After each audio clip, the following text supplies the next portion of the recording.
Hi everyone. I combined the next two sections, Chapter 4, Section 4 and Section 5, together in this set of notes.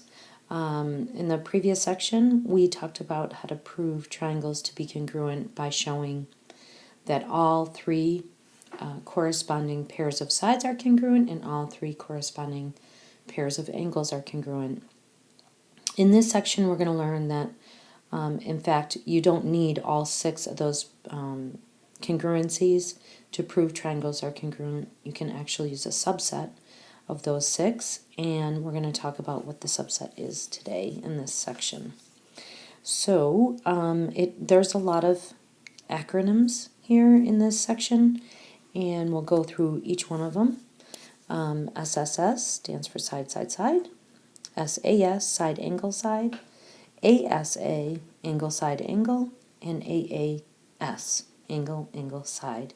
These are specific subset information of those six congruencies that are sufficient in order to prove two triangles congruent, and we're going to be using these kind of like picking from a menu in some proofs. Okay, before we begin though, let's talk about two vocabulary expressions. The first is an included angle, and the second is an included side. In these triangle proofs, we're going to be using both of these phrases, including angle and including side. Let's start with an included angle. In this case, we have two congruent angles here.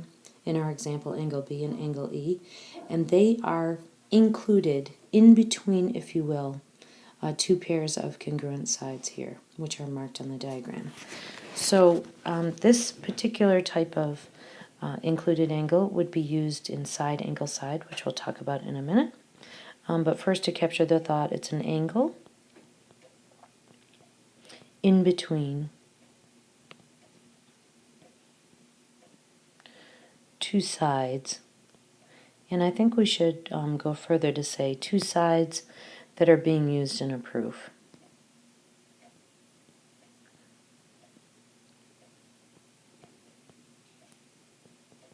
And likewise, an included side, very similar concept. It's a side here, in this case BC and EF are a pair of congruent sides, and they are exactly in between two congruent pairs of angles. So we could say the same thing here. It's a side in between two angles that are being used in a proof.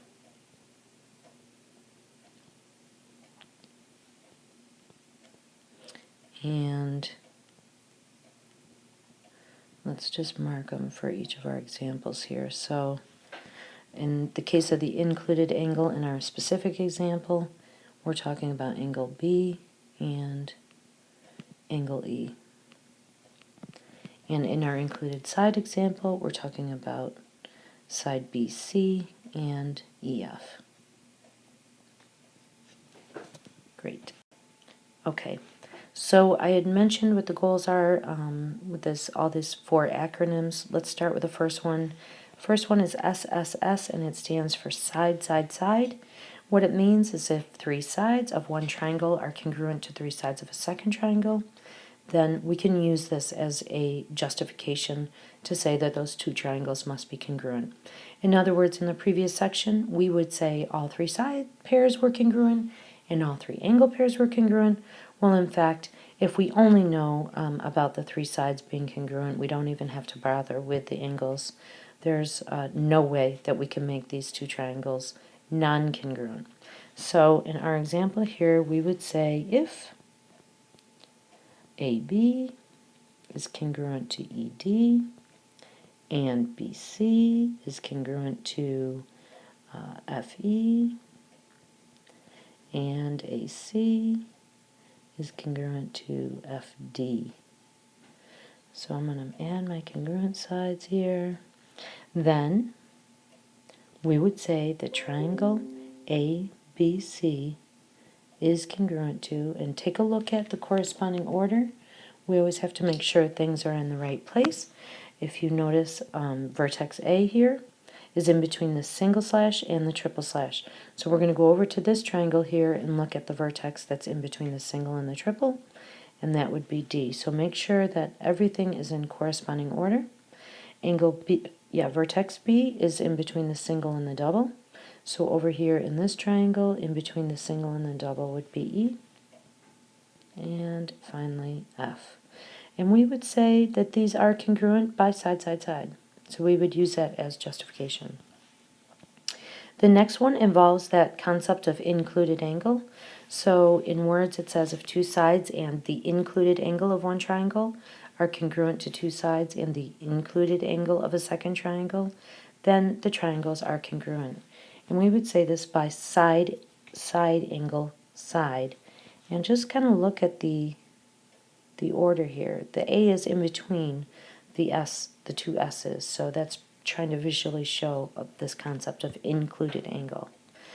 All right, so in our diagram, if we say if AB is congruent to ED and BC is congruent to FE, and the included angles, angle B is congruent to angle E, then we could say that these two triangles are congruent. And we don't have all 6 pieces of information, but this subset of information allows us to conclude that they must be congruent.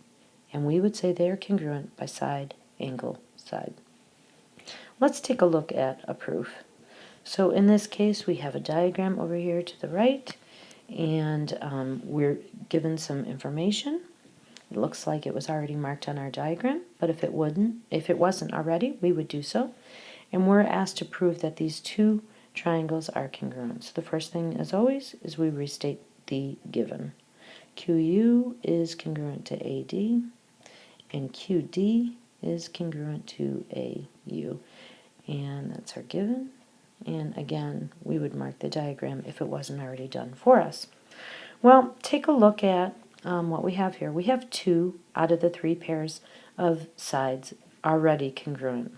So we'd take a look at potentially the third side, or try to pick off some angles that we can say are congruent. In this case, we don't know anything about angles. We've been given nothing, no information on angles, and we don't have any parallel lines being marked that would help us out with some angles. So we're looking at the third side, and in fact the third side is congruent to itself. It's in both triangles. So we would say that DU is congruent to itself. And as we look at ourselves in the mirror, that is the reflexive property. Think reflection. And that gives us all the information we need. We can say that QUD is congruent. And at this point, the textbook says ADU, but just make sure that these are in corresponding order. So Q in this triangle over here is in between the single and the double, and over here A is between the single and the double, so that does appear to be correct. And D over here, U over here is in between the double and the triple, and D is in between the double and the triple, so it looks like this is correct. And we would give side, side, side as our justification for saying that these two triangles are congruent. Now let's take a look at some coordinate geometry. Almost always on the coordinate plane, we don't know much about angles. We can tell right angles very easily. Once we learn some trigonometry, we'll have a better chance at understanding angles. But for right now, we really are focused on lengths. So I would say when you're looking to prove triangles to be congruent on the coordinate plane, you're almost always looking at side, side, side. So how can we prove that these are congruent? Well, let's think side, side, side. And so we need to get these side lengths.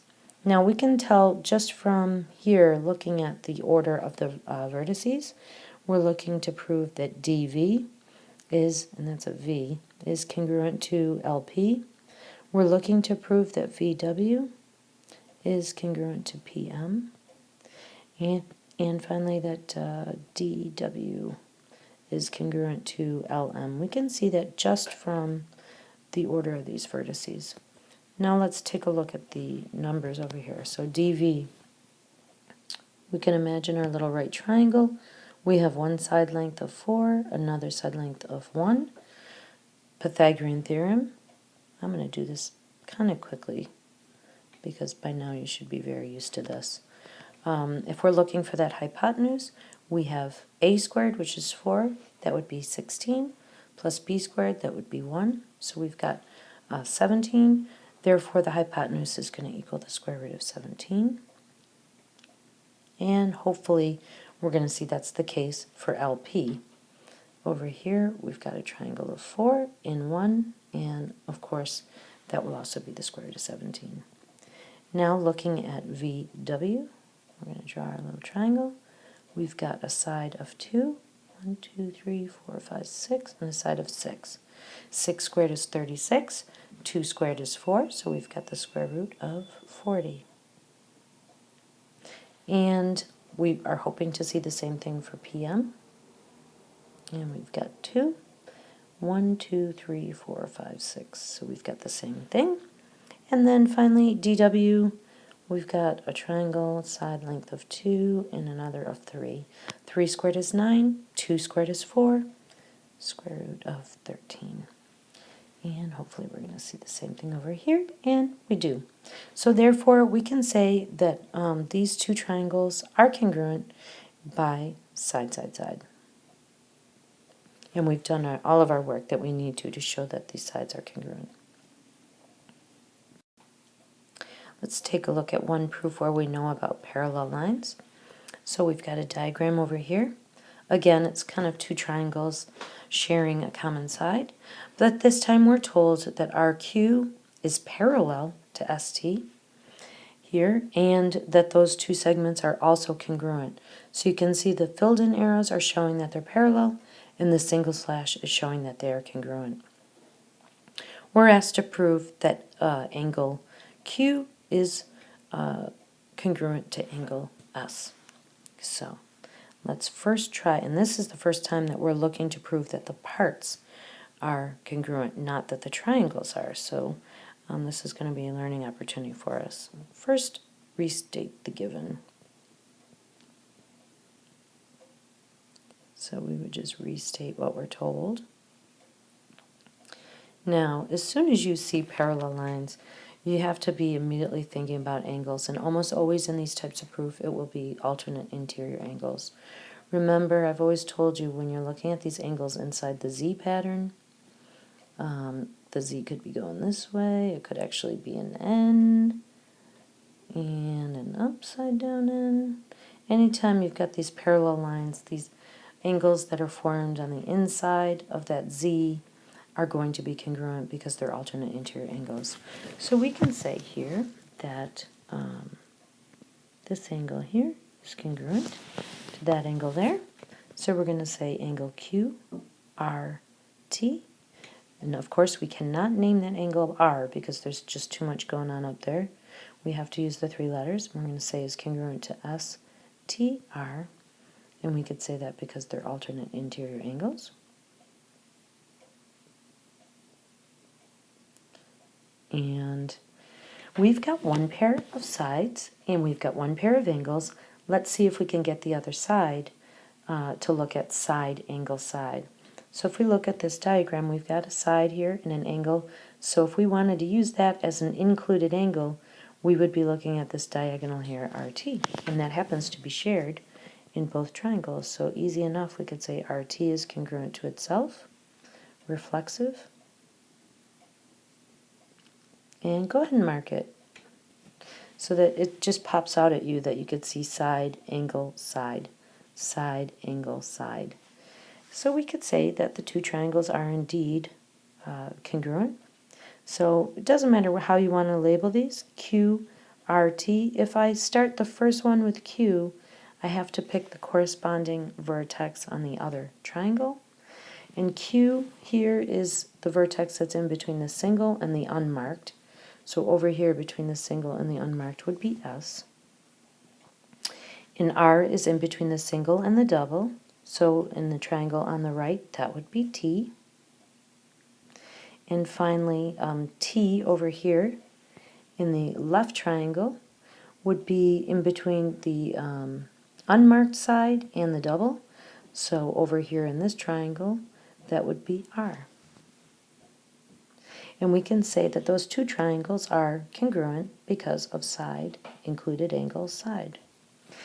However, we were asked to prove that Q is basically that this pair of angles, angle Q and angle S here, are congruent. Well, once we prove that these two triangles are congruent, okay, there's so much we can say, right?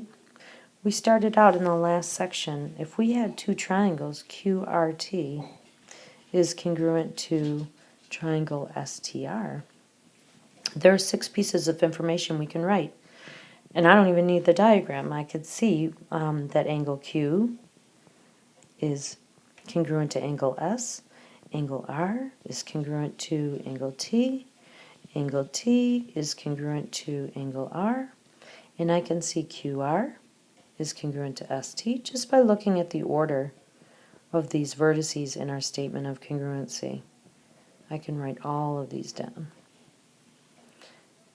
And we were asked to prove this, and we certainly know that this is true. So we can now say that angle Q is in fact congruent to angle S. And the reason why we could say that is because corresponding parts of congruent triangles must be congruent. So once we prove those triangles are congruent, then all the corresponding parts are congruent. And then we can use that in further proofs as well. And we use an acronym for this long explanation here. Corresponding parts of congruent triangles are congruent. We have a little acronym for that, and if you're good at acronyms, you can use it. If you don't like it, you don't have to use it. You can just kind of write this out in words. But the acronym is CPCTC, and that stands for corresponding parts of congruent triangles are congruent. Okay, the next two items on our menu. First one is angle, side, angle, and if you look at this, now we're talking about an included side here in between two angles. So if you look at our diagram here, we have two corresponding angle pairs and then a side in between those angles that is congruent. So if two angles and the included side of one triangle are congruent to two angles and the included side of another triangle, well, this subset of information is enough to say that these two triangles are congruent. So we could write that out in symbols. So we've got angle B is congruent to angle E, angle A is congruent to angle D, and then we have the included side, AB is congruent to ED. If we have that, then we can say that the two triangles are congruent, and we can say this by angle, side, angle. And finally, angle, angle, side.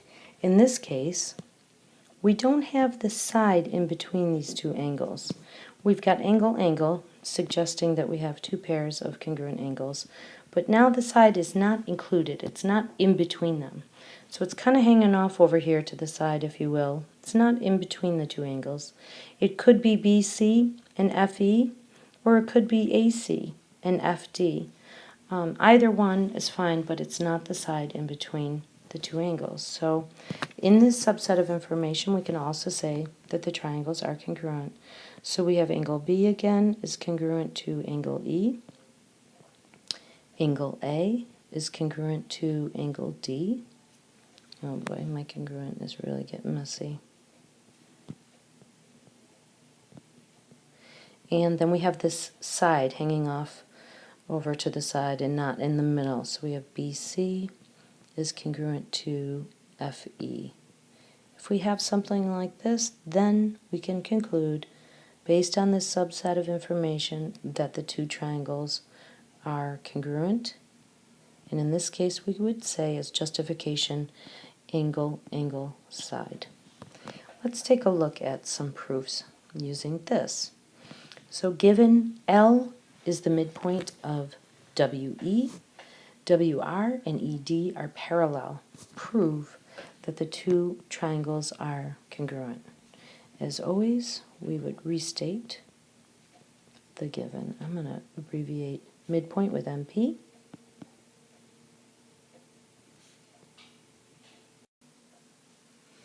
And this information was not marked on the diagram, so we need to do so. So we have L is the midpoint of WE. We would write that by showing that WL is congruent to LE. In fact, we should state that WL is congruent to LE, and that's the definition of a midpoint, that it would cut a segment into two equal halves.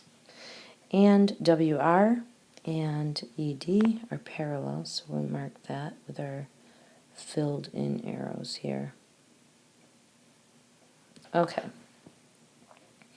Now what can we do with this? We don't know right now if WR is also congruent to DE. We can't assume that, but we do know that we have some parallel lines, which should immediately clue you into thinking about angles. Again, look for those alternate interior angles, and we have two pairs. So we could say here that angle R is congruent to angle D, and alternate interior.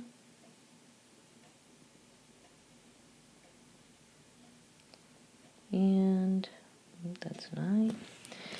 And we can also say that W is congruent to angle E for the same reason. Angle W is congruent to angle E. Alternate interior angles. I'm going to put this up here. And right now you should be seeing angle, angle, side. Angle, angle, angle, side. So here we have enough information to say that the two triangles are congruent.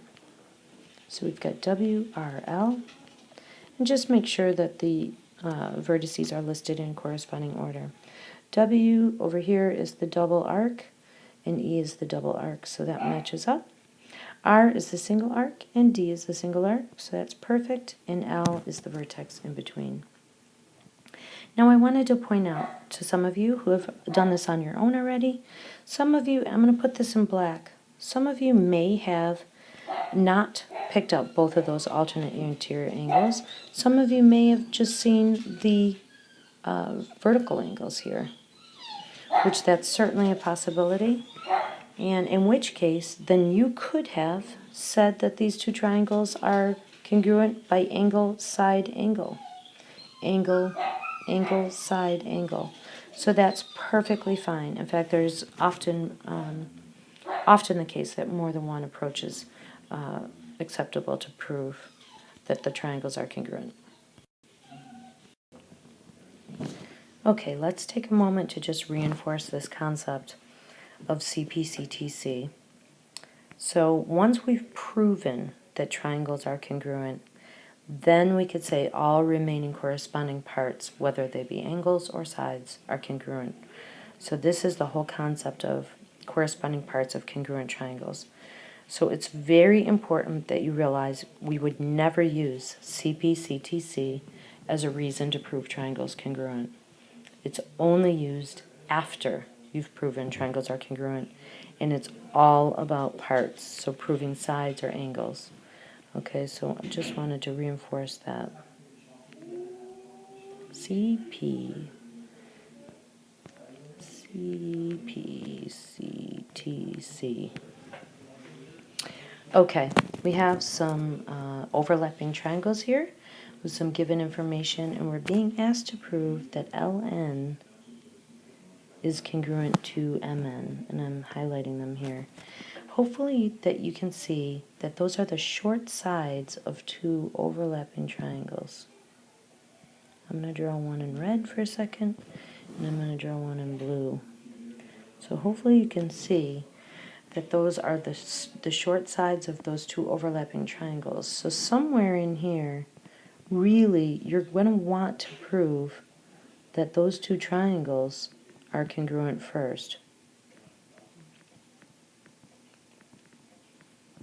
Okay, so that's really where we want to get to. Hopefully you can anticipate that. And then we would finally prove that the parts are congruent by CP/CTC. Okay, so let's get rid of that marking. Okay, here we go. So let's write down our given. We've got angle NKL is congruent to NJM. Mark the diagram. So we've got NKL, this angle here, is congruent to NJM, this angle up here. And we've got KL is congruent to JM. KL, that's tough to mark actually, because when you mark this slash here, you're really not sure whether you're talking about this segment here or this whole segment. So I would caution you on that. So we're going to just get rid of that marking there. Okay, let's get our angle back. And I don't know, maybe a good marking would just be to highlight them. That might be one way to mark the diagram. Highlight those sides to be congruent. So far we have one side and we have an angle. We're going to look for the other side or another angle. Hopefully that you can see that there is an angle that is used in both of these triangles, and that angle is N. And angle N is congruent to itself. So we would say reflexive property. Up here, we're going to say this is the given. And go ahead and mark that angle. You can mark it with a double. And here, hopefully it pops out at you. We've got angle, angle, side. Angle, angle, side. So this congruent side is not in between. It's angle, angle, side. It's off to the side, if you will.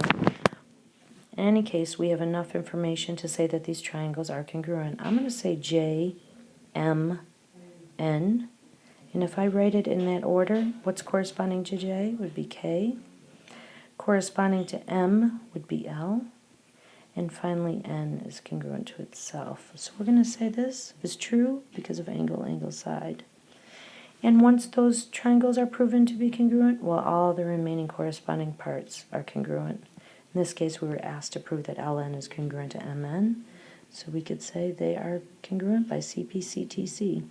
Corresponding parts of congruent triangles are congruent. And just as a summary, if we can prove all three corresponding angles and all three corresponding segments of two triangles are congruent, well, that's fantastic. That's the superset of information. You know that those triangles are congruent, superset. However, there are many ways that we can prove with a subset of information. Side, side, side, side, angle, side, angle, side, angle, and angle, angle, side. These are our go-to menu items that we can use to prove triangles congruent. Now, two things that we can't use. We can't use angle, side, side. And that goes for side, side, angle. So they're the same. Angle, side, side, side, side, angle. That's affectionately known as the donkey theorem for obvious reasons. That is not a subset that's going to sufficiently prove two triangles congruent, and I'll show you why in a moment. And the other thing that I didn't write down here, but you might as well write down, angle, angle, angle is also not going to work. And I'll also show you why that's true. But before I do so, again, once we've proven that the triangles are congruent, CP/CTC is what we would use to prove parts are congruent after we've done our work to prove that the triangles are congruent. Okay, let's take a look at angle, side, side. So I could try to carefully draw, maybe randomly here, a 20 unit long segment and a 30 degrees here. And maybe I'm going to draw another segment that's 14 units in length.